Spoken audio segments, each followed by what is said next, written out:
Our first review of the day is going to be for the sequel series to Avatar: The Last Airbender, The Legend of Korra. So, The Legend of Korra takes place 70 years after the events of the first series here, and we're following a very brand new Avatar, and that is Avatar Korra, who comes from the Water Tribe here.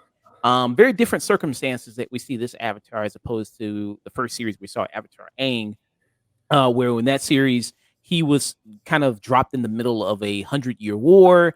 He was much younger. He was 12 in this. Yeah. Here, Korra, I think the beginning of this is about 15, 16, I believe. She's 17. 17. At the beginning of this series, so much older, pretty much older teen there as we see here.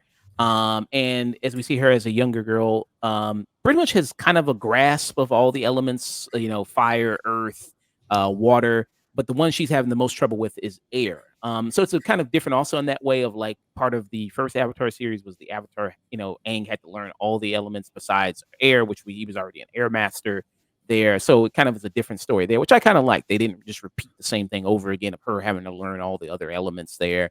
There's that. But this is the title of this book one is Air. And in this world, it's a much more futuristic type city world that we're in as opposed to the original series here. We see that there's a Republic City. There's radios. There's much more, there's automobiles in this universe here now. It's 1920s. Yeah, kind of like a 1920s type thing that you see here now. And it's kind of like trying to figure out, okay, what place does the Avatar now have in this more advanced type of world here? And one of the main villains that she's fighting in this season is a villain called Amon there, who's leading a movement called the Equals.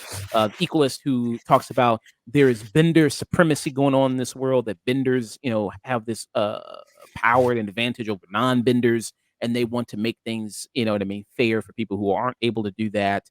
And then you also have a lot of political villains also on that side, a lot more political intrigue stuff with the character of Tarlok there, who is a Bender himself, who wants to kind of more silence and, oppress that movement of rising concerns of people who are non-Benders against Benders there.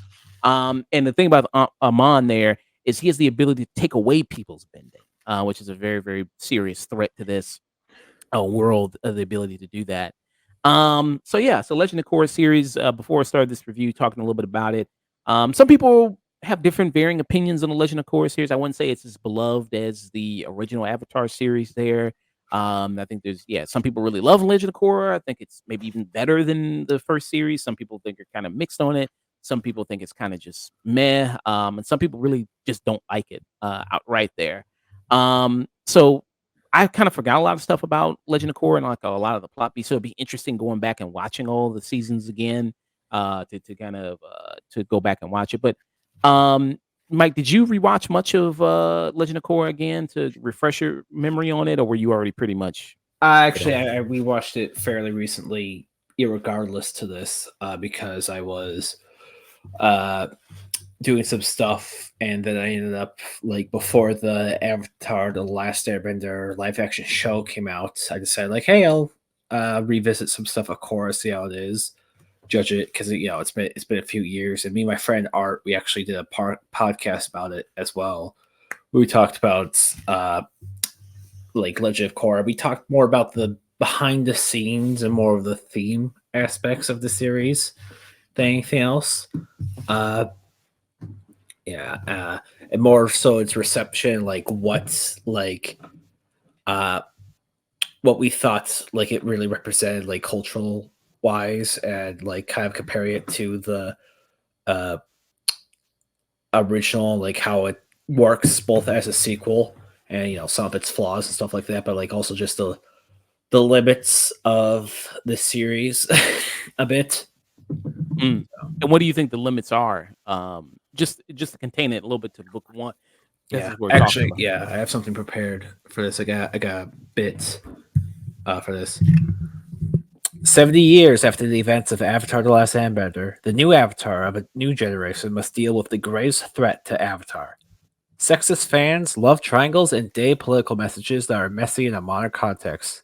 Oh yeah, there's also a revolutionary leader who is trying to overthrow the city, could take away people's bending or something. Yeah. So that is our opening for it. I think Korra is an incredibly mixed bag of the show.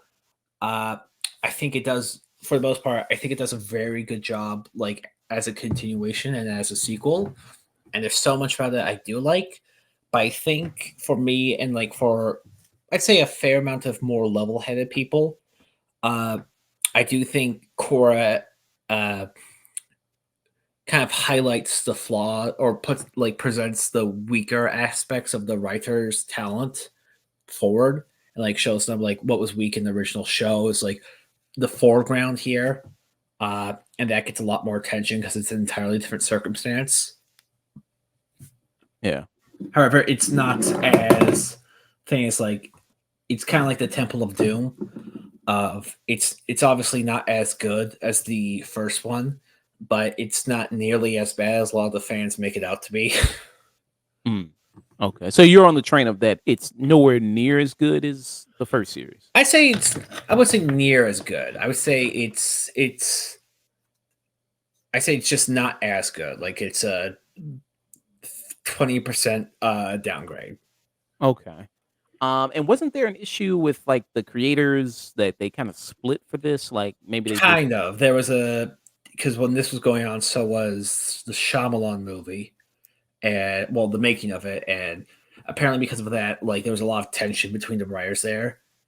I do believe they both worked on this, or at least all this stuff got made, and but then afterwards they did kind of split because of just the Avatar live action movie caused a lot of like tension stuff and like caused like some drama.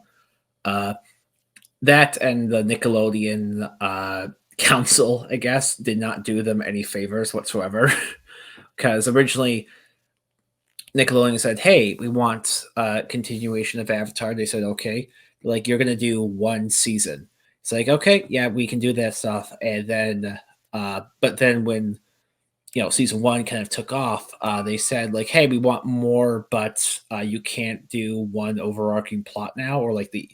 And it said like, it has to be a bit more self-contained, and like so now season like all these seasons kind of feel a bit weird when you watch it in whole, as opposed like core is better when you binge one season, but it's not as good as like when you if you like say you watch like you immediately go from season one to season two. Yeah, because each season there's like a new villain of Korra there that she has to kind of face. Whereas kind of in the first series, it was kind of more of an overarching thing of like the Fire Nation was the big villain. Mhm. The Fire Nation Lord was the big villain. What was his name again? Fire Lord Ozai. Ozai was the big villain. So that was kind of always the overarching thing of the show. There was defeating the Fire Nation and them fighting them, and then you had all that. So that was kind of there, as opposed to Korra, where each season you're kind of dealing with a new threat here. Um, in every season. And with this season of Amon, who is this threat of like, which I think is interesting. That stuff of like, okay, this political movement of like, okay, you have this discrepancy between benders and non-benders and how that is, and like, okay, that would kind of be a thing there. Then the stuff with Korra, very much a different protagonist than we've seen with Aang. She's more headstrong. She's more kind of kind of out there, strong-willed there, disobedient than kind of Aang was. Aang had more of, I mean, he was much younger too, so he had a much more kind of fun-loving personality there with him. But then also, just like I said, different set of circumstances. Growing up in a situation of war, as opposed to, of course, she's growing up in a time of peace, in a time of like, there's pretty much a democracy. There's a council of people there that are kind of working on things. And of course, like with any Avatar show, you have to have an Avatar has their team Avatar. Mhm. So let's talk a little bit about the supporting cast of this. You So mean she Tenzin and Lin, or the actual Team Avatar, as opposed to the? Sorry. Yeah, so you have people that she meets during there's like a sport there that with benders called the pro bending competition when people use their bending abilities. I guess if I had to compare it to another sport, I guess it would be like, I don't know, hockey maybe, or dodgeball or something like that maybe. It was originally going to be MMA in the original draft. They were going to do it like range fighting, Okay. basically, but then they changed it to be more of a team sport. Like I guess team boxing is the best way to put it. Yeah, something like that where they kinda use their bending abilities to knock people off the platform in order to score points and everything like that. So you have Bolin here, who's, a brother duo, Bolin and Mako. So Bolin's a earthbender, and then Mako is a firebender. And actually, I didn't know this. The voice of Bolin, PJ Byrne, is actually he's people might know him. He's the director from The Boys. Really? He's that character, yeah. Mm. So I forgot about that. Yeah, he's there. Let me put up his picture right here, but he's this guy right here. So Hmm. people might know him there. He's in that. He was also in Wolf of Wall Street, by the way, too. He was also in that. And the person who's voicing Mako is David Faustine, who people might know. He was in Married with Children. He was in that sitcom. He plays Mako. So a brother duo. People might notice some similarities between this team, Katara, and then Team Korra, and then Team Aang there of like you have a brother sibling duo there that's in it with Mako and Bolin. You also have a non-bender on the team, Asumi there, Asumi Sato, who's part of a love triangle, as you mentioned there. Um, we're gonna get. I mean, it's gonna come up more later in the other seasons, but there's kind of early on a love triangle between her, Korra, and Mako. How did you feel about that? I think it's the thing that I liked least about the original show. It's brought to the foreground and made like half the plot of season one of the love triangle between Korra, Asami, and Mako.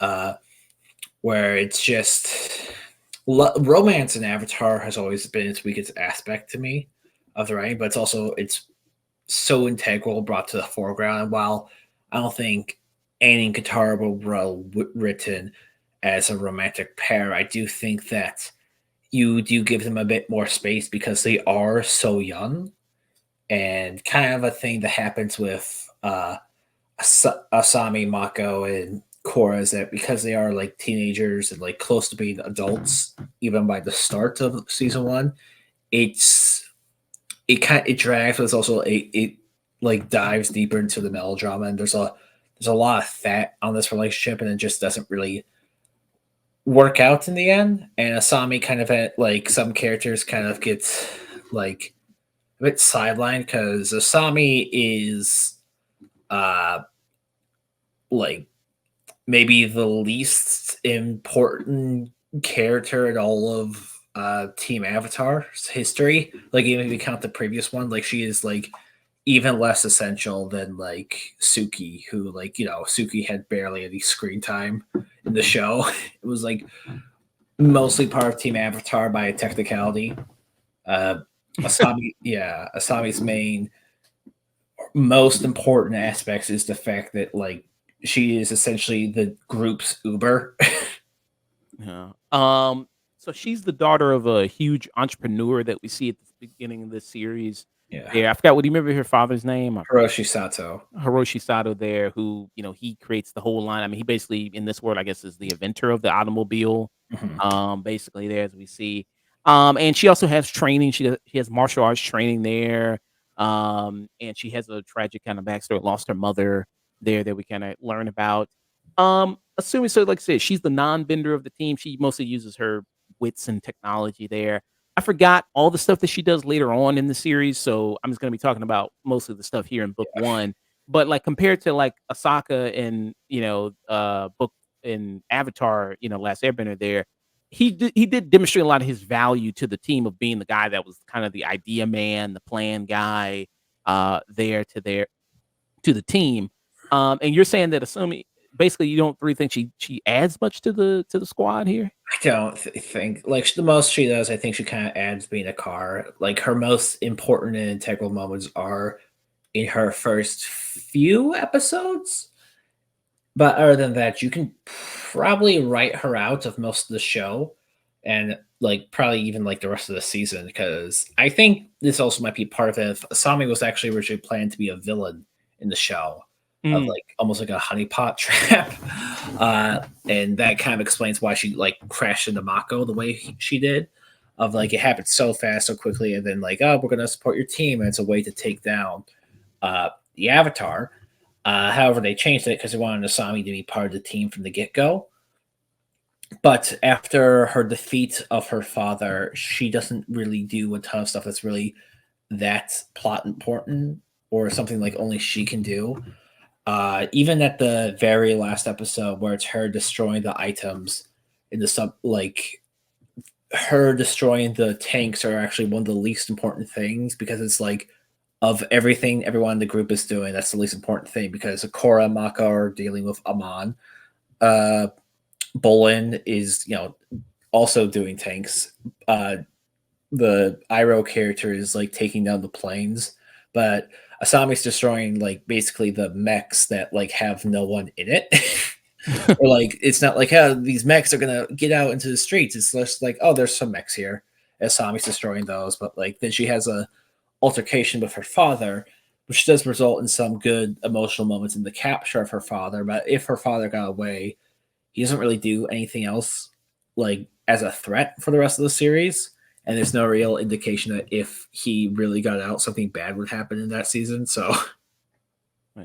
And also the final member of Team Avatar there, Team Korra, is Tenzin, who is the only airbending master in the world. He is the son of Avatar Aang. He also has many children himself. He's got at the start of the series, he's got a baby 4. on four, and then three three children there. Yeah. So this is team. Let me show a picture here. This is Team Korra Yeah. here, and they I also say, have yeah. I uh, kind of say like the real team of Team Avatar is Korra, Tenzin, and Lin because they have way more plot moments. Yeah. Is is Lin also kind of Lin Beifong, who is the chief of police there? We see in Republic City, who is Toph's daughter. Yeah. That's her daughter there.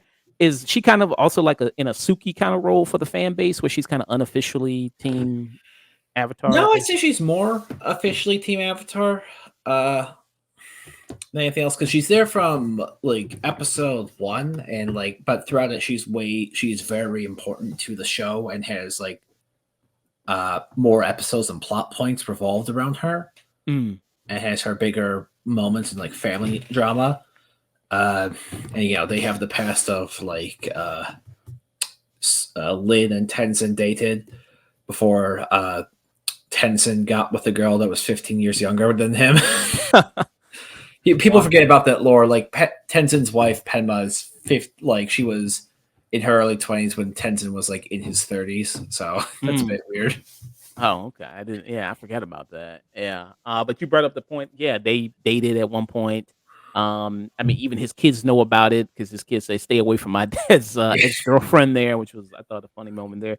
So did you think the beginning of the season like it kind of hammered you too much with the connections to the old Avatar series as far as like you're already meeting the descendants of Avatar Aang and then his friend group and everything like that. Did you think that was a little too much at the beginning of I wouldn't say with the way the lore and the world is written, because I think what the show did really great at the beginning was that like it's kind of a going off point from the start to like the last airbender was Aang and he was gone for 100 years because of this. And then the last air that now we take off the next thing, we see Korra. And she's obviously gonna have a lot more like we get to see what's closer to like an actual like avatar's life nowadays. And we see like, oh, Korra has to deal with all the White Lotus, Korra has to train for most of her life.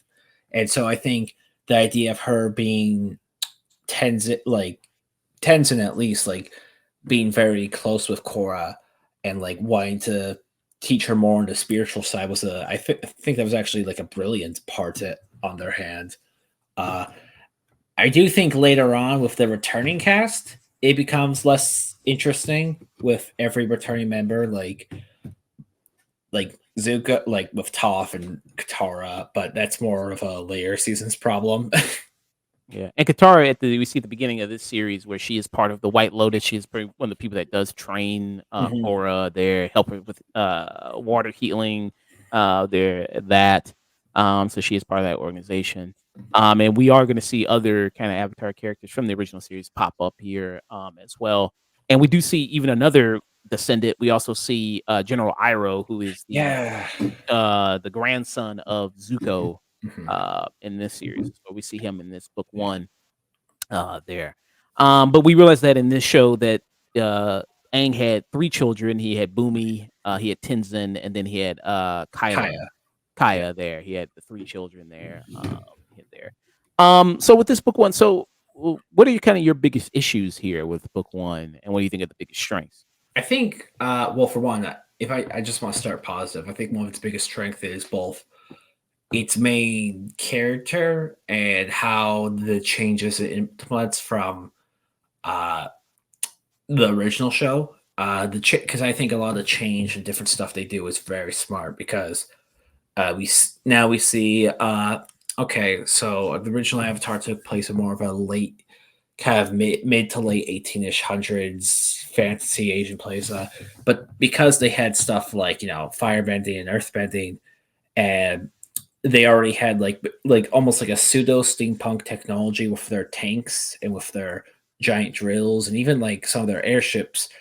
Technology progresses, and so 70 years passes, technology is obviously going to progress a lot more. They're not going to shoot laser guns or like fly in space or anything like that, but like it would make sense to see a more industrialized world that a lot of people in Avatar just wouldn't be used to, and we get to see a more like Avatar in the city, which we can like kind of relate to.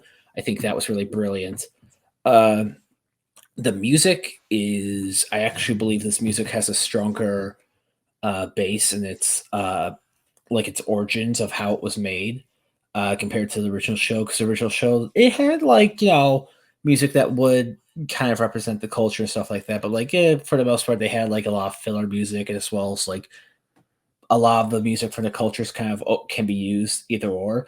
Here it has much more of a stronger roots in it, trying to be a more 1920s to 1930s swing for the most part, especially because you see Korra and like it Korra's buildings are based off stuff like from like specific Japanese as well as like buildings in Shanghai and some New York aspect. So you clearly get that level. And Korra herself as a character, uh, while somewhat divisive, I think it's very good. And from the start, not only do they completely change her from being Aang, but like she's older, and because of that, she's been cooped up for like 17 years. She uh, she knows what she wants. She wants to do. She from like episode one, she has more drive and is much more active than Aang, who's a very passive, reactive character. It's not like a disrespect on the show. It's just that's how it was written. Because like Aang shows up, he's in the war and stuff like that.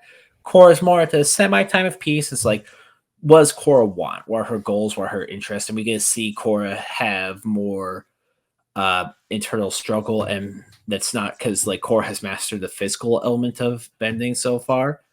Uh, and well, Aang just has to like it's a train arc for Aang basically the whole time to get to beat the Fire Lord. Korra has to deal with more. I wouldn't say I think this was done great, but she does have to like the series does have to deal with more political aspects and delegating in the world of Avatar as opposed to Aang. And that's great. I think a lot of the designs for the series is like really good, and everything about Tenzin and Lin is great. And the villain, both of them, this guy we see right now, Tarlock and Amon, are both very great villains until the last episode. Mm. And that kind of goes into the weaker part of the show of skipping over the love quadruple aspect that we've already talked about. This show was advertised as being darker and more adult and can get away with more stuff, and like one of the things that they were wanting to do was to be more political as opposed to the original show. And despite what the thing was in the original show, while politics was involved in it to a degree, it was politics was always the thing you knew least about the world building, especially with the Mhm. governments and stuff like that. Ozai is a very a lot of the big threats are very one note and like very simplistic that can appear in like any child's fantasy story. Like it's almost like an RPG plot. Like, oh, evil dictator who's around, he's torturing people for 100 years. We have to stop him. And we don't really need to go into the specifics. Stuff with Korra and the bending and the non-bending revolution and stuff like that just doesn't really go anywhere. It doesn't really seem to fully understand stuff like a lot of the political messages are very timely, I think is a good way of putting them. And they're very the show doesn't really have a full grasp on politics, I would say. I say the creators have more of a Ryan Johnson understanding of politics in a lot of respects of like democracy is good and like, segregation is bad, but like also being mean is bad, as so is being so is like hurting people. So you keep that like invalidates the argument a lot more. And it's one of those things when you think it's almost like the whole mutant problem of the X-Men show of like when you think about this message of bending and non-bending and e- equality is like what is Amon trying to do, it's like the metaphor just doesn't really work at the end of the day. Mm. And I do think you can do a metaphor like this or and not even be part of a like marginalized group.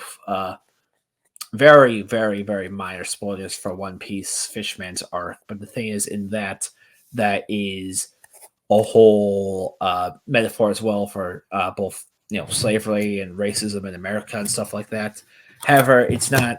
And while there are two opposing political sides in the One Piece fisherman groups, it's not so much done to the point where it just like says, "Hey, the status quo is fine." It's more like it explores it more and explore. While it does explore the cons and pros of each side, it doesn't like I don't know. It doesn't like either disregard the reality of the situation in the world of One Piece when it comes to its history of racism with the fishmen, like what that metaphor means in real life. Because yeah, what did you think of Amon as a villain? Um, so like I said, I'm rewatching this again. I haven't watched the Korra series in a long time. From my memory of the Korra series is each season they get good concepts for villains and good ideas for the villains, and sometimes they can be executed well. But most times it's like I don't think you fully did a good job at their execution and when they come to their finale here. Like for instance, like later on in the series, we're going to see the villain who wants to the big earth bending villain. I forgot her name. Career. Hervera, who I remember being very good, but it's just like where she kind of the road she kind of goes down and everything like that. Of it's kind of that Marvel MCU type politics stuff of like, you gotta like there has to be a good guy and there has to be a bad guy. So you gotta have it where it's clearly who the villain is and who the hero is, Mhm. and I guess that's just the kid show thing of it. Um so I did like the concept of, you have this, kind of leader who's trying to do a populist type movement of trying to, galvanize these people, but secretly, spoilers for, this that came out in 2012 that it premiered here. Jeez. And actually it's the anniversary because this premiered Yeah, 12 years. yeah, 12 years, April 14th. So it actually is the 12-year mark here for this. But that, he was a bender himself, a guy who preached against, equality and wanted there to be non-benders, what I mean, and take away people's bending abilities. He was actually secretly a bender himself, and he was a water bender, and he actually learned the forbidden technique of blood bending. Yeah, Which we see blood bending here. It's always very weird. It's always very kind of gruesome the way we see blood bending, the way almost people like possession. yeah, that's a very good way to describe it. The people, their bodies get all contorted and they started freaking out.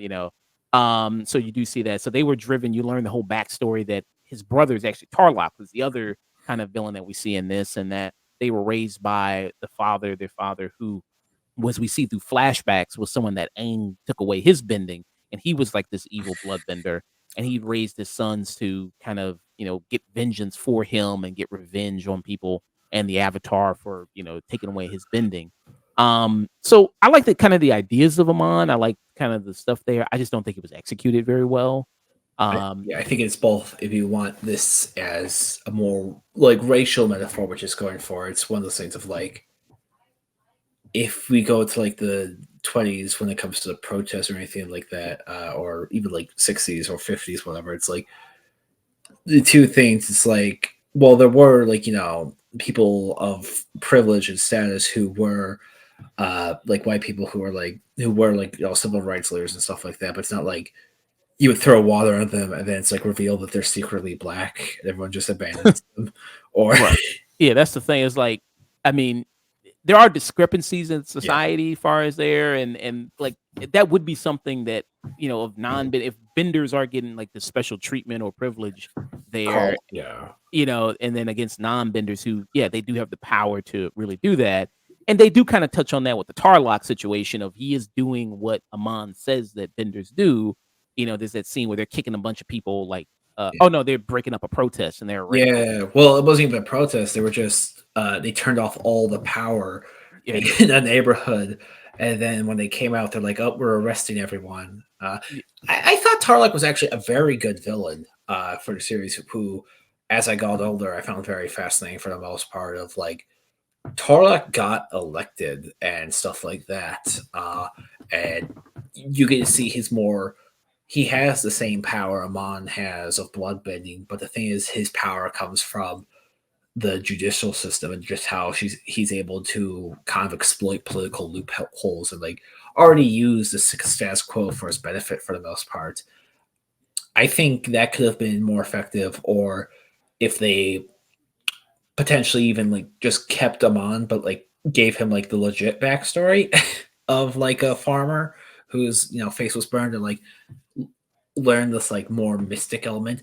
I think the thing is just it's kind of in too many territories because like at the same time it's like if you want to view this as like almost like a wealth or like land difference as well, it's like, well, who would you compare him to? Like Karl Marx. And the thing is, like Karl Marx was wealthy, but the thing is his uh supporters knew he was wealthy as well. It's not like you told, "Hey guys, Karl Marx has money," and his supporters would turn on him. It's like it was his ideas and what he wanted to change with the government that made people, you know, support Karl Marx. But now it's It's like one of those things. So like, up, he has to. This is a storyline that, even though the show does have like 20 episodes in season one, uh, 12. 12. Oh, okay. No, yeah, I was wrong. It has much less episodes than Avatar. It just doesn't have as much time or to do this whole plot line. I do think you can do this in like a season, but like the last few episodes do feel like very rushed of like, and the fact that like, Equalist and the whole non-bender movement just gets dropped from this point onward. Uh Yeah. Um, yeah, but benefits wise, I mean, with Legend of Korra, I mean, season one, I actually do think season one Korra is better than season one of Avatar: Last Airbender. There, I do think it's better. Even with its kind of maybe rush finale there. I think the animation is better. yeah. I think the action is better here than in the original series. As far as like Oh yeah. the team that she has, as opposed to the team that's in Avatar: Last Airbender, um, I think the Avatar: Last Airbender team. I don't know. I think that team is better. I think they have a little bit more of a better dynamic there, as opposed to the ones that we kind of see here. The love triangle. I'm not really too big into the love triangle aspect of things here that they try to do between Mako and her, Korra, and then Asumi there. Amon, even though I do have my problems with him, He looks great. he does a lot of great stuff there. I do like kind of the politics they introduce. I do like the stuff with Tarlock. I do like the threat that he poses because Korra is genuinely like, I'm Yeah. scared to face this guy because of what he can do of taking away people's bending ability. And then also the introduction of, like I said, of like, this is a new environment for the Avatar politically, of like, she's going into the city trying to do something. It's like, well, we already have a police, we already have this established government and this democracy, this council. What role would you kind of serve here being the Avatar? What can you do still? So I do like that. And if they are going to do, I think there's some rumors they are going to do another series here focusing on possibly an Earthbender, which would be the next in line.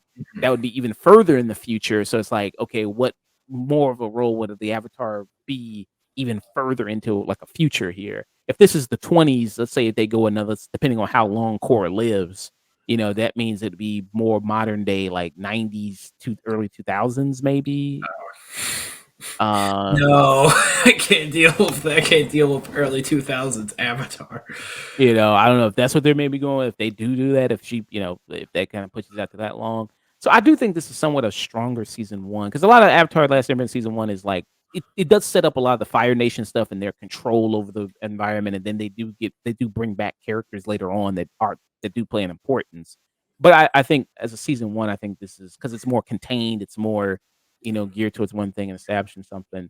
And Korra as a character is very much different from Aang, and I do like Korra there and introducing it, just the different struggles that she has of like connecting to the spirit world, and like finding that balance there of being there. Like I said, she's mastered the physical side, but not the spiritual side of the Avatar. Mhm. There. Yeah. What about you? Do you think this is a better season one than Avatar: Last Airbender?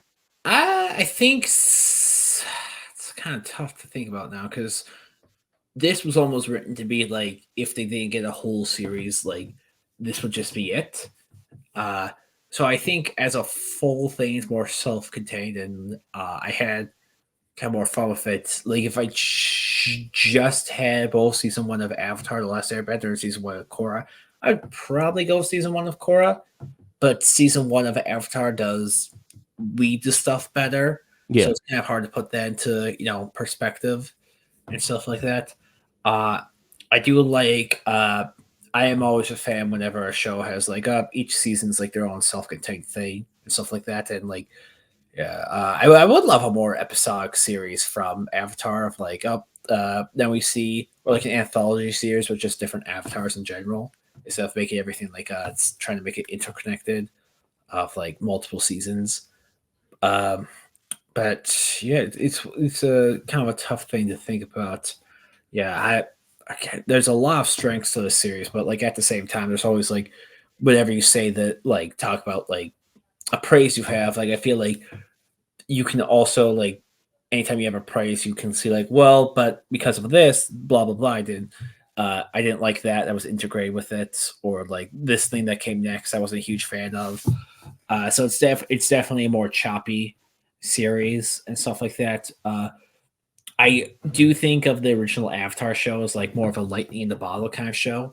I don't think it was like as calculated and like a lot of stuff just like happened to work out than some people may think. Yeah, Korra as a character, I really really like her, and like I'm not saying you can't like a character I like, but like Korra is one of those characters that when people dislike it, especially guys, it's like, oh, why don't you like her? Like, are you a cool dude who's just ooh, it didn't land for him, or are you just like one of those sexist dudes who's like, yeah, fuck her, she's a woman? Uh, so what would be your final thoughts and rating for book one? I would give book one a 7 out of 10. Okay. Yeah, All right. yeah.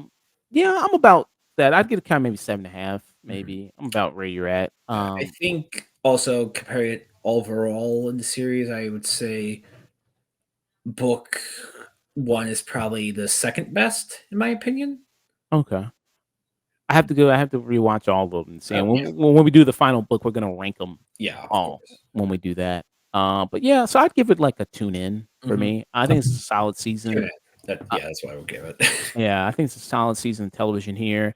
I forgot what I gave book one with Avatar Last Airbender. I forgot what I think I gave that also like a tune in. But compared to the other season, when you rank like the other seasons, like one is kind of the weakest one of Avatar Last Airbender. Korra here, you said it's like the second best here, so it'll be interesting To to me, see yeah. where you kinda go, when I end up watching all of them and rank them. Um, but yeah, so that Mhm. was, Legend of Korra review Yeah. there.